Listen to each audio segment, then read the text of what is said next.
हमारे YouTube channel में आपका बहुत बहुत स्वागत है। आज हम लेसन 4 की बात करेंगे। हमने एक सीरीज चालू की कुछ समय पहले। इसका नाम है एसेंशियल लेसन्स फॉर इन्वेस्टमेंट। और मुझे लगता है कि छोटे छोटे लेसन्स आपके लिए बहुत ही लाभदायक सिद्ध होगा। उसी सीरीज में आज मैं चौथा आपके सामने प्रेजेंट कर रहा हूं। मैंने तीसरे सीरीज में बात की थी कि सेक्टर को कैसे आइडेंटिफाई करें और आगे हम कैसे बढ़े, किस में हमको इन्वेस्ट करना चाहिए, क्या रिलेटिव पोजीशन एंड ऑल दो होने चाहिए। आज हम स्पेसिफिकली बात करेंगे स्टॉक पिकिंग के लिए। स्टॉक पिकिंग एक आर्ट है और साइंस है। It's combination of science and art. हमने यह भी बात किया कि अपने को जब हम आगे बढ़ते हैं तो should to concentrate on fundamental और टेक्निकल एनालिसिस। और हमारा डिस्कस था कि दोनों का मिश्रण इंपॉर्टेंट होता है। तो मेरी सोच यहाँ ऐसी है कि 60 से 70% मैं तो फंडामेंटल के ऊपर भरोसा करता, बिकॉज मैं एक लॉन्ग टर्म इन्वेस्टर हूं, मैं ट्रेडर नहीं हूं, मैं रातों रात टाटा बिरला नहीं बनना चाहता। मैं एक स्टडी लाइफ जीना चाहता हूं जिसके लिए लॉन्ग टर्म इन्वेस्टमेंट ही वेल्थ क्रिएशन का एकमात्र रास्ता है, दूसरा कोई रास्ता नहीं है। वॉरेन बफेट, राकेश झुनझुनवाला और रमेश दमानी ऐसे बहुत सारे लोग हैं, रामदेव अग्रवाल, जो कि इस फिलोसफी को मान करके ही आगे बढ़े हैं।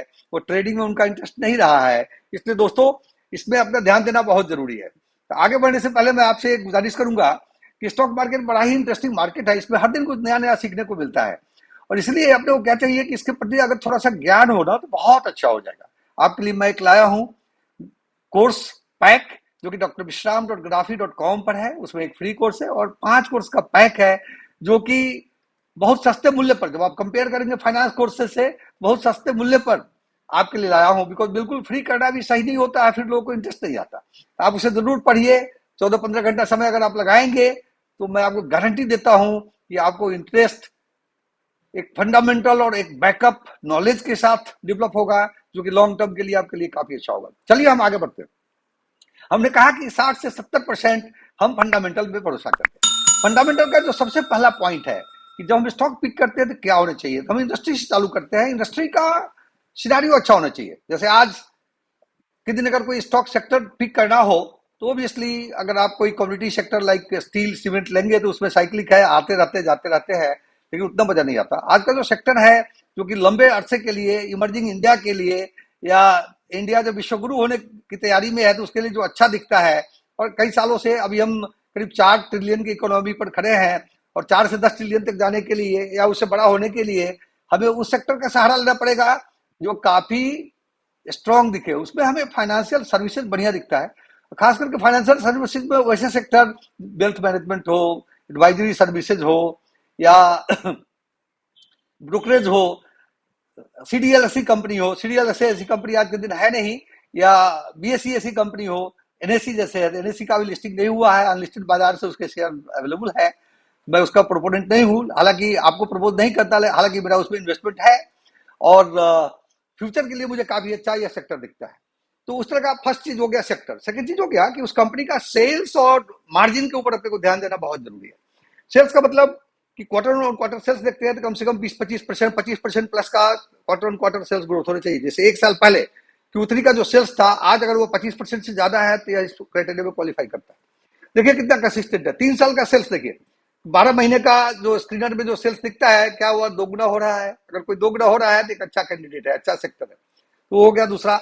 थर्ड, उसका अर्निंग पर शेयर देखिए, क्योंकि प्रॉफिट बहुत ही इंपॉर्टेंट क्राइटेरिया है दोस्तों। प्रॉफिट के बिना कई बार हम जो पेटीएम टाइप की कंपनी में इन्वेस्ट करते हैं, कितना पैसा लोगों ने कमाया। इसके साथ तो जोमेटो के साथ भी सेम स्थिति हुई थी, लेकिन जोमेटो जब से प्रॉफिट पर कंसंट्रेट किया तब ये ऊपर की ओर जाता रहा है और 60-70 रुपए से लेके 170 तक आया है और अभी भी ऊपर जाने की इसमें काफी अच्छी संभावना है। तो प्रॉफिट बहुत इंपॉर्टेंट है, केवल हाइप के ऊपर नहीं चाहिए। जो बबल होते हैं, बाजार बहुत तरह के बबल जो ऑपरेटर्स है वो क्रिएट करते हैं, केवल उससे ड्रिवेन नहीं हुई है। कोई आपको सॉलिड कुछ दिखे तो उसमें जरूर इन्वेस्ट कीजिए। इसलिए प्रॉफिट बहुत इंपॉर्टेंट है। प्रॉफिट में भी अगर ईपीएस आपका 25-30% का ग्रोथ दिखता है आपका क्वार्टर ऑन क्वार्टर, तो बहुत खुश होइए और जाइए। चौथा चीज जो इंपॉर्टेंट है, जिसको आरओई कहते हैं, return on equity. Equity holders का जो फंड है, जो कैपिटल के रूप में है, इक्विटी प्लस रिजर्व के रूप में है, उसमें कितना रिटर्न होता है। जब सिलेक्ट आप करें तो 20% से कम वाले स्टॉक पर उतना ध्यान न दें। हालांकि कभी कभी जो टर्न अराउंड स्टॉक होते हैं 3 साल के एवरेज अगर 20 से कम भी है तो उसको हम चूज कर लेते हैं। उसको हम चूज कर लेते हैं तो फिर क्या होता है, उसको जब चूज कर लेते हैं तो हम देखते हैं कि उसमें टर्न अराउंड किस तेजी से हो रहा है, इंडस्ट्री का सिनेरियो कैसा है। अगर ये दोनों चीज है तो हम फिर लेते हैं। अदरवाइज 20 से 50% या 20 से ऊपर परसेंट हो तो बहुत अच्छा है। तो हमने तीन चीज की बात करी, हमने इंडस्ट्री के प्रोस्पेक्ट की बात किया, हमने सेल्स ग्रोथ देखा, ईपीएस ग्रोथ देखा, आरओई की बात किया। तो इन तीनों चारों को मैं आपको एग्जाम्पल के साथ दिखाना चाहता हूँ। चलिए हम पहला चीज दिखाते हैं आपको, जो एक एग्जाम्पल लेंगे आपके सामने, जिसमें हम आपके लिए एक शेयर पिकअप करेंगे, share India, share India security. तो हमने पिछले वीडियो में इसकी चर्चा की है। यह ब्रोकरेज कंपनी है जो कि टेक्नोलॉजी को यूज करती है ब्रोकरेज के लिए। इसमें एल्गो ट्रेडिंग और उस तरह की एडवांस टेक्निक्स लाते जा रही है कंपनी, फॉरवर्ड लुकिंग कंपनी है। सो ऑब्वियसली इस कंपनी को आप देखेंगे तो हमने बताया सेल्स ग्रोथ, प्रॉफिट ग्रोथ और अट्रैक्टिव वैल्यूएशन, ऑल तीनों इसमें देखेगा। 15 के पीई पर है। यह कंपनी का मार्केट कैप 6200 करोड़ का है। ये कंपनी अगर 50,000 करोड़ का हो गया तो 8 गुना बढ़ गया आपके लिए। और इसका अगर आप वैल्यू देखें तो 1600 रुपए में ट्रेड हो रहा है। इसका इंट्रिंसिक वैल्यू 4000 रुपए का है, तो उस पर भी बहुत अच्छा है, बहुत अच्छा दिखता है। 200 डेज मूविंग एवरेज के पास है या, तो बहुत इंटरेस्टिंग है। इसके परफॉर्मेंस को देखिए, पी देख लीजिए दोस्तों, कैसे ऊपर की ओर जा रहा है, क्वार्टर ऑन क्वार्टर दर क्वार्टर बढ़ता जा रहा है, जो कि इसका फंडामेंटल साउंड है, कंपनी को नोटिस होना है।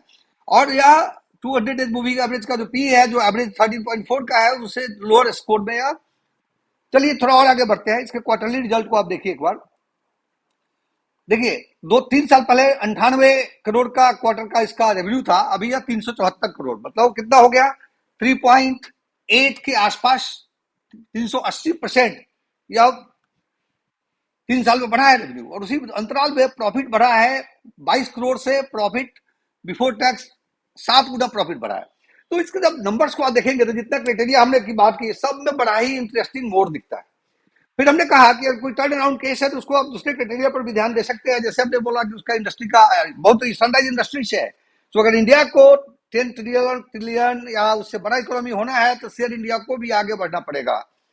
और मेरे पास इतना रिसोर्स नहीं है कि इनके मैनेजमेंट का फॉरेंसिक ऑडिट, जिसमें लाइक मैनेजमेंट के क्रेडिट वर्दीनेस के विषय में बात करूं, मैं कैपेबल नहीं हूं, मेरे पास उतना डेटा नहीं है, उतना रिसोर्स नहीं है कि जाके उनका इंटरव्यू करके हम आपके साथ मिलाए। लेकिन except that part which I don't know, I will give a benefit of doubt, because यह मॉडर्न टाइप की इंडस्ट्री है, यंग लोग इसको चालू किए हैं। Obviously I am not saying कि old people are more manipulative, but youngsters are generally very few who are manipulative in nature.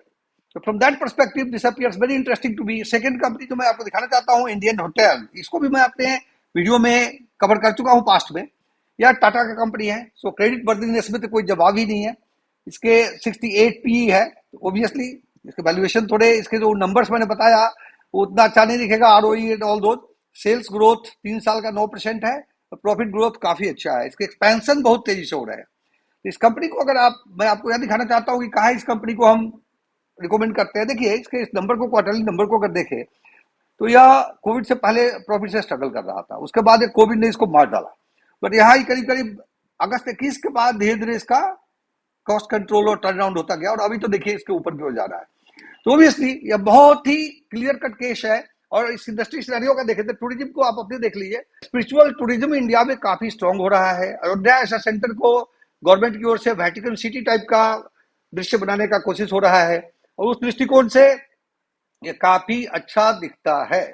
यह दिखता है कि आज आने वाले दिनों में यह कंपनी काफी अच्छा करेगा। सो सेक्टर बहुत बढ़िया है, होटल इंडस्ट्री टैरिफ बहुत अच्छे बढ़ाए हैं, टाटा का ब्रांड है, और इसमें ब्रांड है सबके लिए है, ताज एक सुपर ब्रांड है, उसके बाद वेदांता है, और उसके अगर रेगुलर यूज के लिए जिंजर है, तो एक वेरी वाइड स्पेक्ट्रम कवर कर रहा है। इंडिया में इसके बहुत सारे होटल्स हैं, नंबर 1 पोजीशन है इस सेगमेंट में, तो लीडर है सेगमेंट का, और इनके एक्सपेंशन प्लान भी बहुत है। तो इन चीजों को मद्देनजर रखते हुए मुझे लगता है कि यह शेयर फ्यूचर के लिए काफी अच्छा साबित होगा। अगला जो क्राइटेरिया है कि देखने के बाद जो अभी तक हमने बात नहीं किया कि मैनेजमेंट का investment, whether management own the shares in good quantity, that is very very important, so you must look at it. और उसके अलावा मैनेजमेंट के अलावा म्यूचुअल फंड, जो लीडिंग म्यूचुअल फंड है, उसमें उसका क्या इंटरेस्ट है इन कंपनियों में। और तीसरा जो फैक्टर है जो काफी इंपॉर्टेंट आता है कि एफआई का क्या इंटरेस्ट है। तो चलो 2 कंपनी की हमने बात किया है, इसका हम जरा इस पर भी गौर फरमाएं और इससे अपने कंक्लूजन को हम आगे ले जाए, ताकि यह इन टर्म्स ऑफ फंडामेंटल ये सब जो चीजें हमने बात की है कि इंडस्ट्री का prospect, sales growth, profit growth, ROE, consistency etcetera, management का होल्डिंग, एंड म्यूचुअल फंड का होल्डिंग, इंस्टीट्यूशन का होल्डिंग, ये सब कुछ फैक्टर्स है। आपको लगता होगा कि हमें एक बहुत बड़ी लंबी लिस्ट आपके लिए डाल दिया। आप नहीं बोलिए, 1 लाख हो, 5 लाख हो, 50 लाख, जो भी इसमें आप डाल रहे हैं आपका हार्ड अर्न मनी है।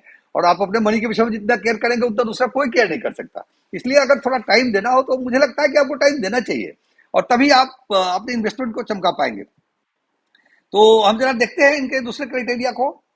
लाइक जो हमने बात किया अपने इनके शेयर होल्डर स्टॉक के विषय में, चलिए मनी कंट्रोल पर हम चलते हैं। वहां हम जरा देखें इसका क्या पोजीशन है। इसमें इंडियन होटल पहले देखते हैं। Indian hotels, Indian hotels, I think company का नाम है listed the Indian hotel.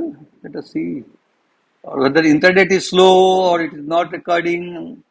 Indian hotel company आ गया। इंटरनेट स्लो है, उसके लिए क्षमा मानता हूँ कि जिस जहां से मैं रिकॉर्ड कर रहा हूँ इसको हमने तीथर करके रिकॉर्ड कर रहा हूँ। इसका हमारा एक्सेस नहीं है यहाँ वाईफाई का।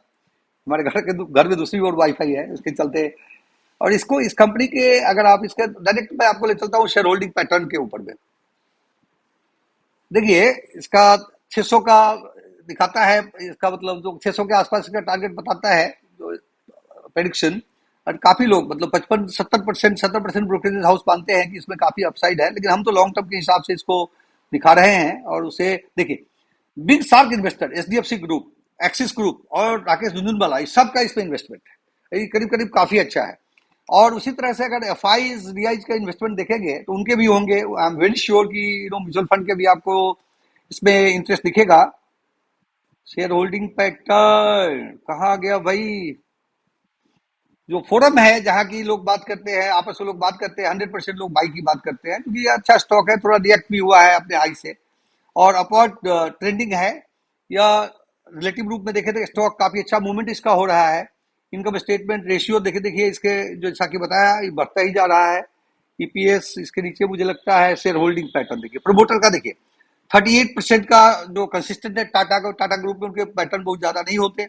एफ का देखिए 23% एफ का इंटरेस्ट, और डोमेस्टिक जो म्यूचुअल फंड्स है उनका भी 22%। तो ये तीनों मिला के बहुत ही substantial holding owner, share holder और एफ के पास है। और कंपनी के प्रोस्पेक्ट अच्छे हैं दोस्तों। इससे लगता है कि काफी अच्छा, यह जो 3 क्राइटेरिया हमने बाद में डिस्कस किया वो भी इस पर क्वालिफाई होता है। और टर्न अराउंड केस के रूप में, एक फ्यूचर इंडस्ट्री सेगमेंट के रूप में यह काफी अच्छा एग्जाम्पल है। और इस तरह के और भी आप ढूंढ सकते हैं जो कि आप निवेश करने का सोच सकते हैं। अगला जो हमने आपको दिखाना चाहता हूं, शेयर इंडिया। यह एक ब्रोकरेज कंपनी है जो मैंने चर्चा की थी। इसको मैं आपको दिखाना चाहता हूं। इसमें लेट्स सी कि इसके होल्डिंग्स कैसे है, मतलब इसमें कंपनियों के होल्डिंग्स कैसे। वैल्यूएशन बड़ा ही अट्रैक्टिव है इसका क्योंकि पी बहुत कम है। और अगर इसके अर्निंग्स को देखें, उसे ग्रोथ व्रोथ काफी अच्छा है, जो कि मैंने पहले एक वीडियो में बात कर चुका हूं। ये डायरेक्ट आपको हम नेट सेल्स है इतना अप 35% क्वार्टर ऑन क्वार्टर। हमने 25% की बात कर रही थी, तो उस क्राइटेरिया से जस्टिफाई होता है। या हमारे सारे फंडामेंटल क्राइटेरिया को ये मीट करता है, तो हमने इसी वीडियो में पहले बात किया है। और इसके अगर ओनर से इसका पैटर्न देखे शेयर होल्डिंग का, तो प्रोमोटर का करीब 53% शेयर होल्डिंग है। इसमें प्लेज है उसका करीब करीब 41-47% के करीब में। तो प्लेजिंग अच्छा नहीं होता, लेकिन इसका जो 53% का शेयर होल्डिंग है प्रोमोटर का, वो कंसिस्टेंट है। नए लोग हैं, इनको पैसे की अभाव होगी, टेक्नोलॉजी को लाना चाहते हैं, प्लेटफॉर्म क्रिएट करना चाहता है, इन्होंने प्लेज करके लोन लिया हुआ। तो वह पॉइंट ऑफ व्यू है। इसको एफ का इसमें अगर देखें तो पता नहीं एफ ने कितना इसको, हाँ अच्छा खासा 1.66% ही, बहुत अच्छा नहीं कहेंगे, लेकिन हाँ डीआई का भी। तो एफ और डीआई का मॉडरेट इन्वेस्टमेंट है। कुछ म्यूचुअल फंड के इसके इंडोर्समेंट जरूर है। शेयर होल्डर का इसमें काफी निवेश है। तो इन चीजों को देखने से लगता है कि दोस्तों कि शेयर में भी काफी दम मुझे दिखता है। एक और क्राइटेरिया जो कि इंपॉर्टेंट हो सकता है कि द प्रोडक्ट और सर्विसेज सॉल्व ए प्रॉब्लम, और इज इट इनोवेटिव, और is it makes your life simple. तो शेयर इंडिया केस पे सिंपल है क्योंकि ब्रोकरेजेस कंपनी नॉर्मली, जो प्लेन ब्रोकरेजेस कंपनी है वो ट्रेडिशनल ब्रोकरेज की बात करते हैं। और जिस तरह के भी नए लोग आ रहे हैं वो on go they want to take trade call and that to algo trade call, जो टेक्नोलॉजी के ओरिएंटेड लोग हैं, तो उस क्षेत्र में बहुत ही यूनिक कंपनी है। तो उस पॉइंट ऑफ व्यू से भी क्वालिफाई होता है। तो हमने इस वीडियो में कुछ चीजें बात की जो स्टॉक पिकिंग के लिए, तीन करीब 5-6 पॉइंट थे जो फंडामेंटल रिलेटेड थे। और इसके बाद जो टेक्निकल पॉइंट्स है, जो अनदर 30% काउंट होता है, उसमें आप टेक्निकल ट्रेंड को देखिए, 200 डेज मूविंग एवरेज देखिए, 50 डेज मूविंग एवरेज देखिए, आरएसआई देखिए, रिलेटिव स्ट्रेंथ देखिए, relative strength compare to Nifty आप देखेंगे एसआर इंडिया का स्ट्रेंथ काफी पॉजिटिव होगा रिलेटिव स्ट्रेंथ। उसी तरह से रिलेटिव प्राइस स्ट्रेंथ भी इंडियन होटल का काफी अच्छा होगा। पिछले 1-2 सालों में यह काफी अच्छे गति से ऊपर की ओर जा रहा है। इन क्राइटेरिया से यह लगता है कि अच्छा निवेश का मौका है इस स्टॉक में। और मुझे लगता है कि जो मैंने एक समअप कर दूं कि हमने क्या बात की, sales 25% quarter on quarter, EPS growth कम से कम 25%, आरओई 20 से 50% की बात की। देन हमने बात किया कि इंडस्ट्री सेगमेंट काफी अच्छा होना चाहिए, फ्यूचरिस्टिक होना चाहिए, ग्रोथ उसमें दिखना चाहिए। हमने फिर बात किया कि इसके प्रमोटर के होल्डिंग अच्छे होने चाहिए और उसके साथ एफआईआई डीआई का सपोर्ट होना चाहिए। ये सब अगर होता है, और लास्ट में बात किया कि क्या यह कोई प्रॉब्लम सॉल्व करता है जो लोगों के साथ प्रॉब्लम है। इन क्राइटेरिया के ऊपर 2 आपको एग्जाम्पल हम भी दिए। तो मुझे लगता है कि आज का वीडियो आपको अच्छा लगा। अगर अच्छा लगा तो इसे आप लाइक जरूर करें और अपने दोस्तों तक इसे डिस्ट्रीब्यूट करें। आपके समय के लिए मैं आपको धन्यवाद देना चाहूंगा। Thank you so much for your time and जय हिंद, जय भारत।